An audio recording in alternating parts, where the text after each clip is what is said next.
So as Iran prepares to bid the final goodbye to its late assassinated supreme leader, there is some fresh exchange of fire with the United States that is now threatening to trigger a much larger conflict than before.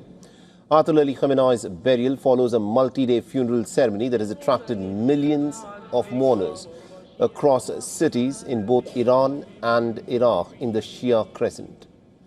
The ceremony has become a show of unity, grief and anger for the Iranian leaders and also for the Iranian public in general and also for the Shia community.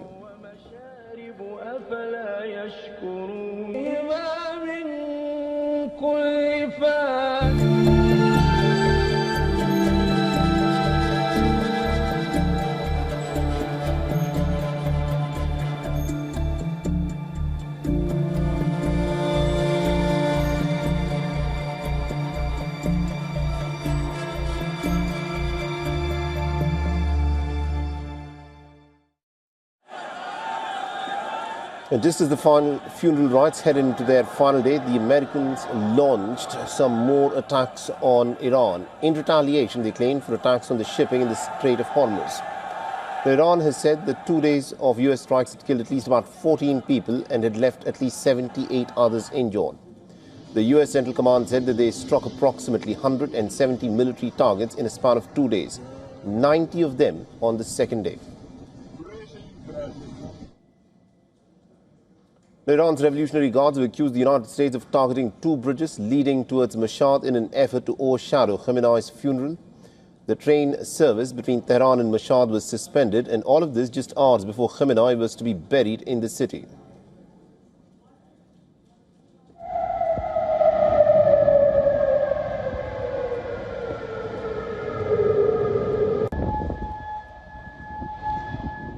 And of course, Iran launched a swift counter-attack. The Iranian military said that it targeted the American military interests in Kuwait, Qatar and Bahrain with one-way attack drones. The targets included a Patriot missile interceptor system in Kuwait, an early warning system in Qatar and fuel tanks in Bahrain.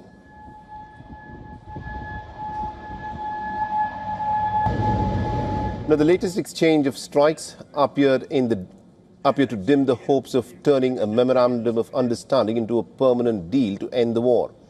The American president has already said that the MOU, as far as he is concerned, is pretty much over, and has said that he does not expect a return to full-fledged war. Flying back to the United States from the NATO summit in Ankara, Trump boasted that the US had hit Iran very hard, claiming that the Iranian side now wants to make a deal very badly. There's another way of doing it. We have many ways we can win. But we've already won militarily. They have very little left, and they want to make a deal so badly. They called a little while ago. They want to make a deal so badly. I just don't know if they're worthy of making a deal. I don't know that they're going to honor the deal. That's the problem. Because they're sort of crazy, to be honest with you. They're sort of crazy. They're a little bit out of control, but they want to make a deal badly. So Iran's chief negotiator struck a pretty defiant note, saying that the Strait of Hormuz would be opened only under Iranian arrangements. Mohammad Bagher Ghalibaf said that the United States has still not learned that bullying and breaking its promises no longer has any desired consequences. He also sent a message to the United States where he said that if you strike, then you will be struck back.